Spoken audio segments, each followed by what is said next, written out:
It's important we look at the facts. Why? Why? Douglas Ross is sounding pretty scared. I believe in independence. And he clapped like a seal.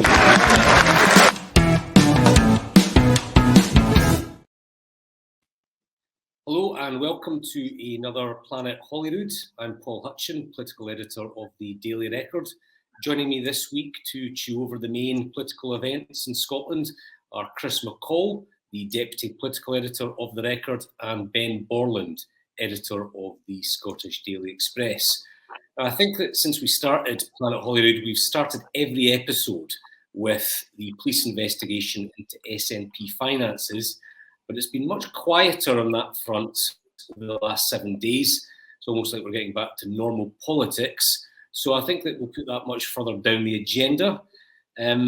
I think that let's start off with that extraordinary opinion poll that came out a couple of days ago, which showed huge Labour gains, I think about 23 seats from the SNP to Labour, which, if replicated at the next general election, would be a pretty seismic thing. Chris, just starting with you, the SNP have dominated Scottish politics since 2007. Labour have been in the doldrums. They only won one seat at the last general election. What did you make of this poll, which would show them pretty much routing the SNP in parts of the Central Belt? I mean, there's no getting away from the fact it was an extraordinary poll.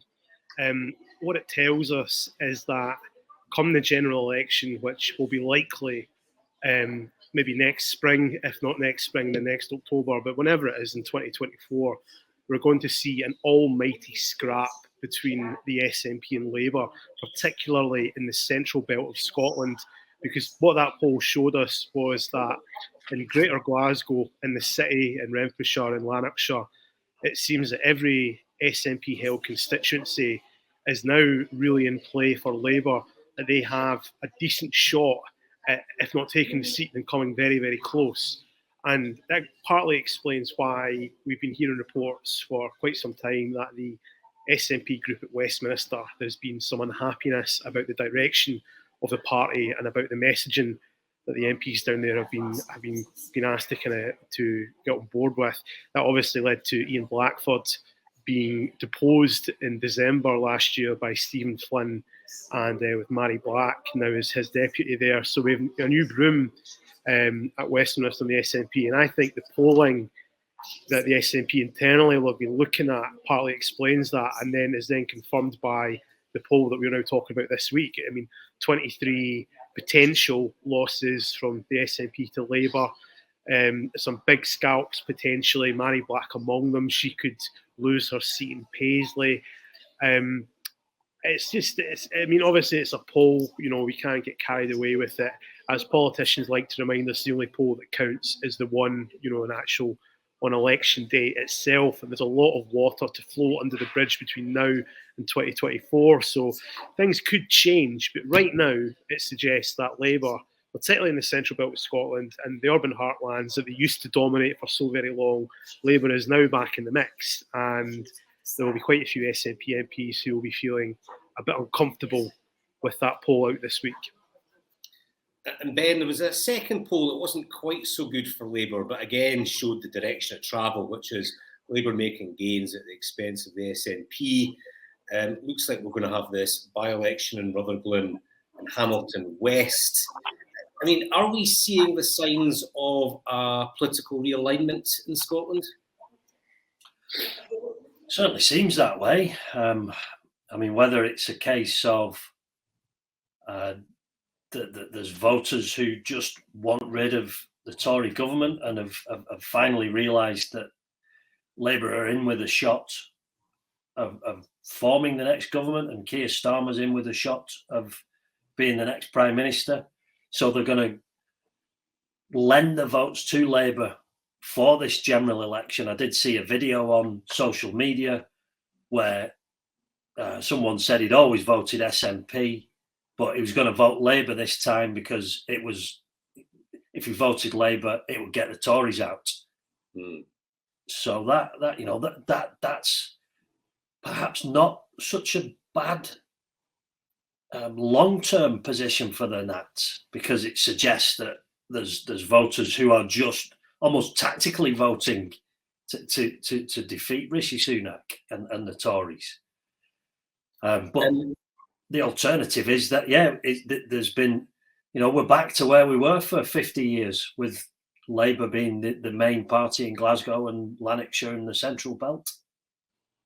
Yeah, and Chris, I mean, there's such enmity between Labour and the SNP. They're both chasing after the same voters. Do you sense that they're now turning on each other, whereas before they were maybe, turning their guns on the Conservatives and the Conservative government? So historically, of course, there was no love lost between Labour and the SNP, and as you suggested, it's largely down because they were trying to appeal to the same core of voters. And for a long, long time, the late 20th century, Labour was quite comfortable in fending off the SNP when it came to Westminster elections. It was obviously conducted on a first-past-the-post basis, with the most votes wins, and Labour, more often than not, was always the winner. But obviously, when along comes devolution in 1999 with a slightly different voting system, allowed the SNP to get a foothold in and establish themselves and go on eventually to supersede Labour. And that historic breakthrough in 2007, when the SNP became the biggest party here in the Scottish Parliament, and it's been a long, painful decline for Labour since then. So, Ben, I mean, people are expecting Labour to take Rutherglen and Hamilton West, given everything that's happened to the SNP. But there's a difference between having good polls, having a bit of momentum in the newspapers, and actually winning the seat. Do you think that there's a bit of pressure on Anas Sarwar and Scottish Labour to actually come good here? I think I said last time I was on here, there's a lot of pressure on Labour to win this seat, and if they don't, it'll be a disaster. I was thinking about that after the last broadcast, and actually, Labour's going to smash Rutherglen and Hamilton West. It's a marginal seat. It was a marginal seat anyway. Back when the SNP were riding high, Nicola Sturgeon could do no wrong. Labour were weak and flip-flopping around all over. And it was still a marginal seat. Labour will romp Rutherglen and Hamilton West. I think it'll be You've heard it here first. A huge victory. And no matter, put the national picture to one side, you've got Margaret Ferrier, who clearly has stolen a living for 2 years, because she should have stood down 2 years ago. Voters down there will send a message, and the message will be, A, we're tired of the SNP, B, Margaret Ferrier is a disgrace, and even though she pretends to be an independent, she votes with the SNP, she sits with the SNP, she's an SNP MP in all but name, that they're going to get a horrible wake-up call in Rutherglen and Hamilton West. Now, as the editor of the Express, obviously, I don't want to see Keir Starmer in number 10. And the worrying thing about this YouGov poll is that it suggests that Scottish voters could hand the keys to Downing Street to Labour. And just as Rishi Sunak gets the country back on track, just as the economy's starting to look rosy, we could end up with another Labour government. And hold on, I mean, the Tories drove the cart in the ditch, didn't they? It's their fault we're in this mess. Well, it was put right very quickly. If to use that analogy, the cart was dragged out of the ditch, the wheels were put back on, the driver was sacked, and we were back on the road again.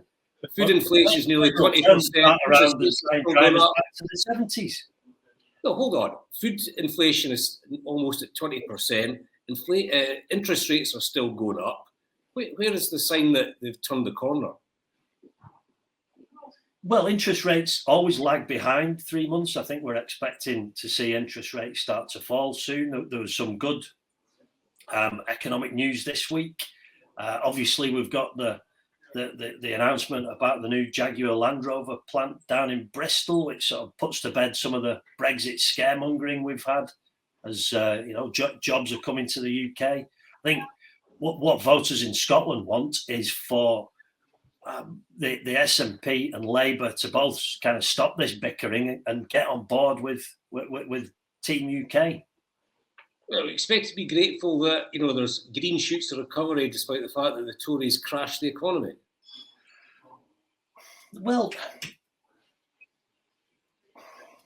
when you put it like that, yeah, I mean that's what the Truss government did. I mean, it caused absolute havoc.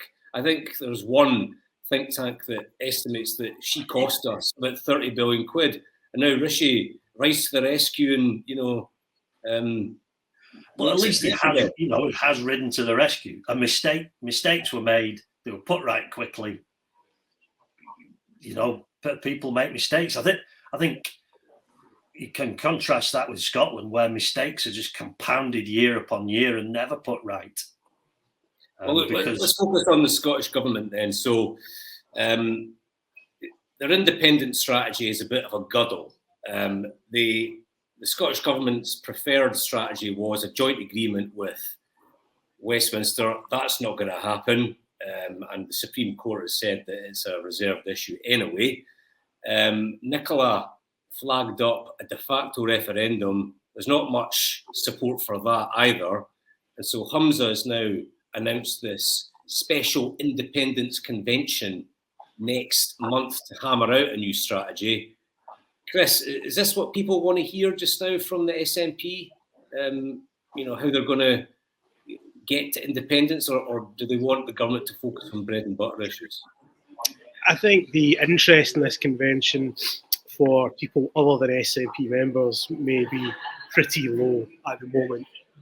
As you mentioned, people are more worried about right now the cost of food in the shops, which, despite welcome news that inflation may be beginning to fall, the cost of food, we all see it in the supermarkets every time we go to a Tesco or a Sainsbury's or a Morrison's. Just extraordinary, the costs of household staples. That's the sort of thing that people are really fretting about just now. And when the general election rolls out next year, people are going to be wanting answers from the big parties on, the cost of living, the cost of energy, the cost of household bills. Will they really be talking about the SNP strategy for achieving independence? Well, I mean, some Scots will, because polls tell us that, half of the country, roughly speaking, is still very much for independence. But do they want it right now? Are they want it in the immediate term, or is this a more longer term thing they're thinking about? I mean, I suppose the convention, when it happens next month in June, that will maybe address some of these issues, because right now the party doesn't have a clear path for getting a referendum. When the Supreme Court last year blocked Nicola Sturgeon's plan, they haven't really been able to get a convincing case together over what happens next. There was obviously a lot of talk over a de facto referendum. It was never exactly explained what that was going to mean in reality. And I would be surprised, to put it mildly, if that's the path that the party chose to follow when they do meet next month. I think voters and members want to hear something much more convincing about what they do next. Ben, there are different bits of the independence movement at each other's throats, Alaba and the SNP. You also had about 48% of SNP members who voted in the contest go for Kate Forbes. Do you think this convention is about sort of healing internal SNP divisions than it is about actually reaching out to voters?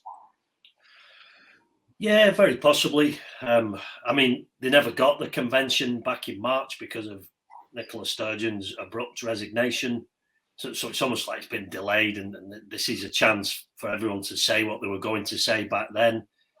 It's a closed shop. I agree with Chris. I don't think anyone's going to be interested beyond the immediate membership. The de facto referendums come back. I mean, the YouGov poll that we were talking about earlier suggests the SNP won't get anywhere near 50%. So why a de facto referendums come back?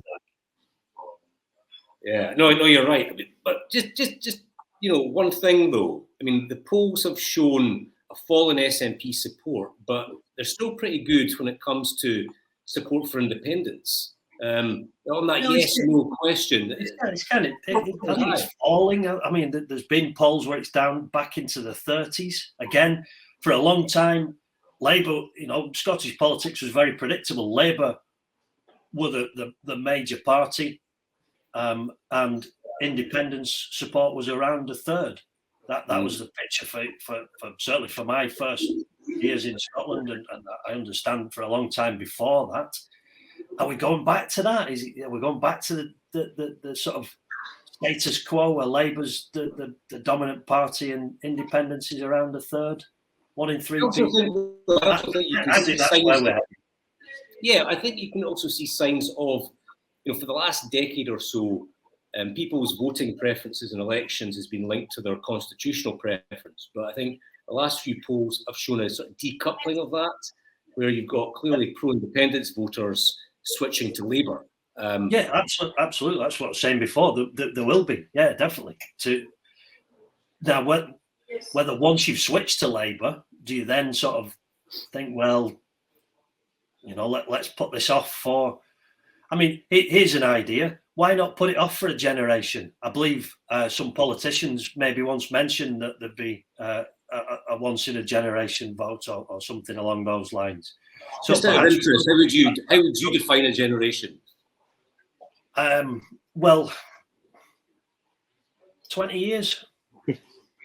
So that would mean what? 2034. 2034. 15 to 20. I mean, you might argue that we've not had any, the debate never stopped. It started again on the morning of 19th September. So if you're going to be really harsh, you should say the generations should start today. So maybe 15 years from so it's 2038. Wow, what a revelation. The Express backs a second referendum in 2038. I'll be long gone by then, so it's fine.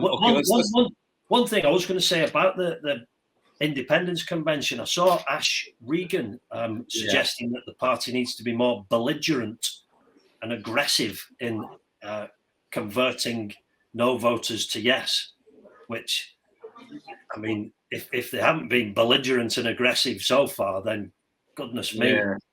This is not really floating my boat. Is this got something to do with thermometer, or is that completely separate? I think so. Yeah, someone suggested it's going to be like an aggression thermometer. Yeah, wonderful. I mean, that's moving on to domestic issue. So far removed from the right way to go. It's not yeah. So moving on to domestic issue, violence in schools. We had a splash last week that incidents of violence in primary schools had increased. The incidences of violence had increased in secondary schools as well, and this has prompted the Education Secretary, Jenny Gilruth, to announce an emergency summit on school violence, bringing together experts and key stakeholders. It should be pointed out that they do like a summit. They had one on poverty, and I think there's a couple of others on the way as well. Now, Chris, the Record's got an ongoing campaign on school and youth violence. Our children, our future. What did you make of this development of a summit? I think it's a very welcome development. It recognises not just the campaign the Record has led, but it recognises the many parents and their children who've been victims of this kind of violence that we're talking about. It recognises them coming forward and bravely sharing their own experiences, because the Records campaign never would have got off the ground if it wasn't for these voices from parents coming forward and saying, look, there's a serious problem here and something needs to be done. We need an intervention at government level to kind of try and sort this out, because sadly, bullying in schools is not a new issue. But what the campaign talks about is how it's been given a rather, frightening new dimension. All kids, most teenagers now, they'll have a smartphone, they'll have a camera in their hands that they can record and film anything they want. And sadly, we are seeing example after example of kids filming other kids fighting, and it then being shared often really widely on social media platforms like Facebook or YouTube. The social media giants, they say that, you know, they have robust, you know, measures in place to take this kind of thing down, remove them from the websites quickly. But so many times we've seen, and the record has highlighted, that they're not doing this anywhere near quickly enough, and not before thousands of people have potentially seen these videos. So it's clear that, you know, there needs to be something to be done now. Schools obviously are, you know, under council control, but ultimately the Scottish Government does have power to kind of step in and say, look, you need to be stronger on this issue. And also, you know, when it comes to the tech giants, the Scottish Government's very limited in what it can do. Ultimately, this is a reserved issue under the power of the UK Government. So they have to make some noise and say to Westminster, you guys need to be leaning on these companies, most of which are obviously based in America, and saying to them, look, we're not going to tolerate this kind of stuff any longer. And a summit, I guess, that's going to bring these different strands together. And hopefully, you know, we can see some real change in the not too distant future. I should say that the Daily Record journalist Ruth Suter, it's been her campaign to shine a light on this youth school violence. She's done a terrific job. She's had some really excellent, hard-hitting scoops, and so I think we should really pay tribute to her journalism here. Ben, in terms of the summit itself, is this a long overdue bringing together of experts, or do you fear that it could be a bit of a talking shop? I'd like to think there's going to be progress. There's going to be, you know, some meaningful action taken. Jenny Gilruth, to be fair to her, has talked quite a good game since she came in.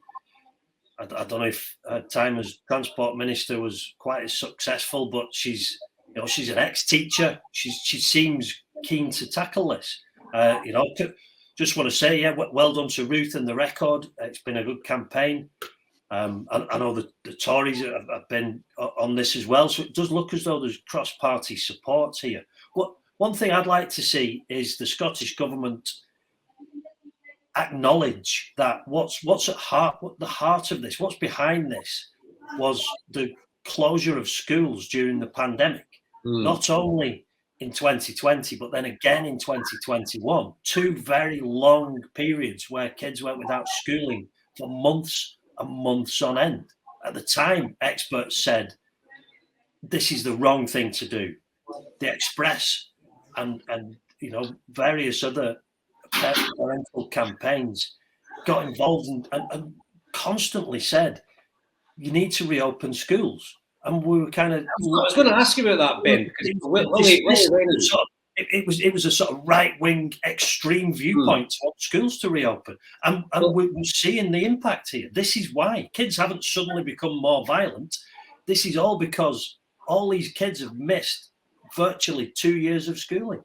Well, Willie Rennie made that point last week. He explicitly linked the incidents of violence, or maybe the rise, to lockdown. And some of the problems that have come out as a result of lockdown. Is that how you see it?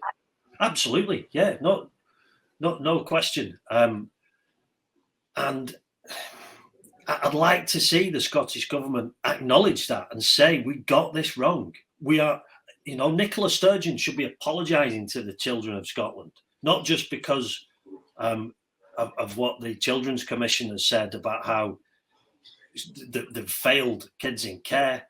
They've failed all the kids, because we knew these schools shouldn't be closed. And yet, whether it was because of the teaching unions or just a general overreaction, the schools were shut down, and we're reaping the problems now. Especially, I mean, one thing that was pointed out was that it's the kids who were in a transitional period. Those who left primary school to go to high school are finding that the hardest kind of time at the moment, because they never got that transition. You know, that their first 2 years at high school were basically either spent at home or sat in an empty classroom with the windows open while politicians debated whether the tops and the bottoms of the doors should be sawn off. It's a little bit simplistic. The first step to resolving this is admitting that they got it wrong, and they should have listened to the likes of the Express. Is it not a wee bit simplistic just to blame lockdown? Well, it's not the only factor, obviously, but it's the only thing that's changed since 2018, when what else could have caused this surge in school classroom violence? I think we may have lost Chris. It's going to be a dual conversation between you and me. Just a final issue, Ben. The police investigation into SNP finances now it's completely dominated Scottish politics for the last couple of months, but the last week it's all gone a bit quiet.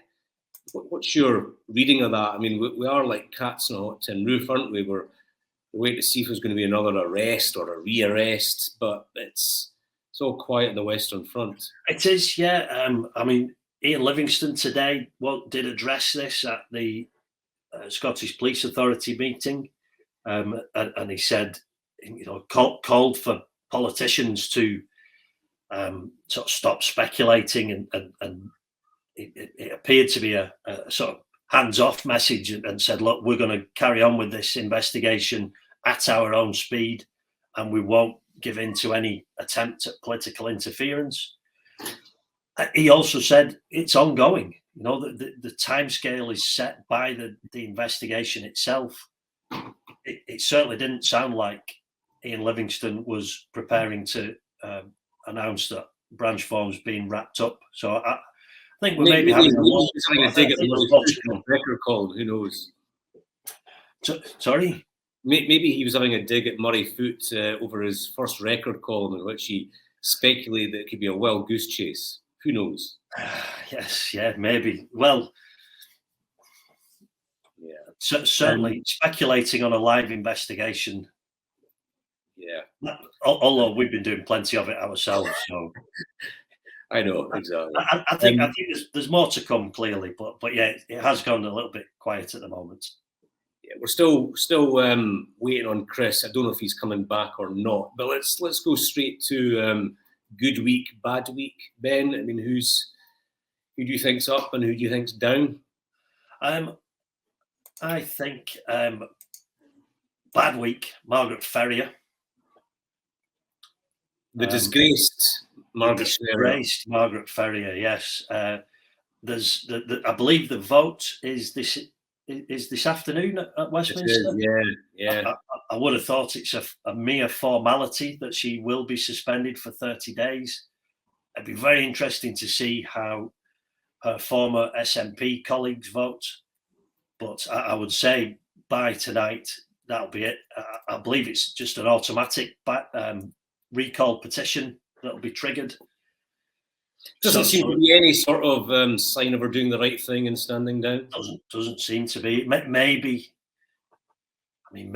when to save the expense of a recall petition, maybe she'll go tonight. I mean, as I said before, if there is a recall petition, I am sure 10% of Rutherglen and Hamilton West voters will want her gone. I mean, that'll be an interesting story in itself. The first Scottish MP to be sacked by her own constituents. Let's face it, she's going to try and wring every last drop of taxpayers' money that she can. Possibly. I mean, there's lots of MPs who ride this gravy train. I think though you've got to hold your hands up, and when you've done something so out of line as this, 86 grand a year, no one wants to give that up. But no, I mean, who's going to employ a disgraced MP who jumped in a train when she had COVID? I mean, ironically, I think if she'd resigned, she might have more of a future. Because she can say, look, I made a mistake. My head was mince because, I think we've all had COVID by now. We all know it can kind of scramble your brain a bit.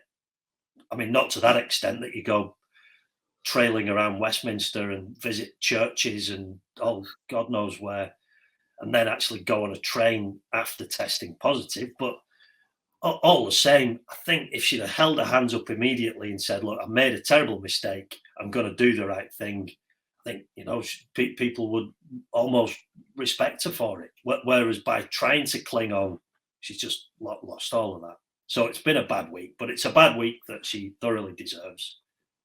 And good week. I'm kind of thrown here by Chris's departure. Oh, yes, I remember. It was Anna Sawa. We were discussing before Anna Sawa. Again, Anas is such a nice guy, such a capable politician. And again, I've made this point before. Napoleon once said, "Give me lucky generals." Maybe he's a lucky Scottish Labour leader. I'm not sure he's any more talented a politician than those who've gone before him and have overseen one electoral disaster after another. The likes of Jim Murphy. Really sort of talented guys.